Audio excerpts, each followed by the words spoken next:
په اسلام کې تماما مخترعات چې دي دا مسلمانانو کړي دي. ارواپا صرف یو نوآوري وکړه، یو کشف ده، یو اختراع ده، یو نوآوري ده. تاسو ټول پیږئ محصلین یاست.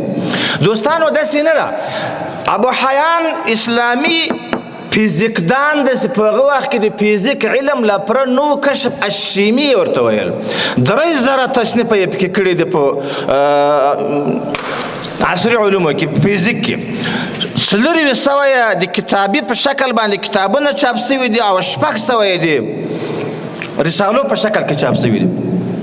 په دنیا کې د لمر اورنګ مسلمانانو کشف کو، لوی پلونه په دنیا کې مسلمانانو جوړ کو، باروت په اولین وار د پاره د اندلس مسلمانانو جوړ کو، ټلګراف په رادیو اول وار مسلمانانو جوړ کړه، د تیاری تادو اول وار مسلمانانو یې خېده، لوی توپونه په دنیا کې اول وار مسلمانانو جوړ کو، کشتۍ په دنیا کې اول وار مسلمانانو جوړ کړه، د لاس ساعت یا غړۍ شمسي نظام اول وار مسلمانانو کشف کو، د البیرونی او د الخوارزمی چې ریاضی کې په الجبر کې کومې فارمولې دي چې هغه په سونو کاله د سترګو په زور د ستوریو تحقیق کړی و. نن یې د اروپا هغه ډېر په مختلف تلسکوپونه دوربینان چې ورسره دي، هغو نن هوبهو د الخوارزمي رحمه الله او د البیروني الغزنوي افغاني رحمه الله هغو نظریه تایید کړي دي.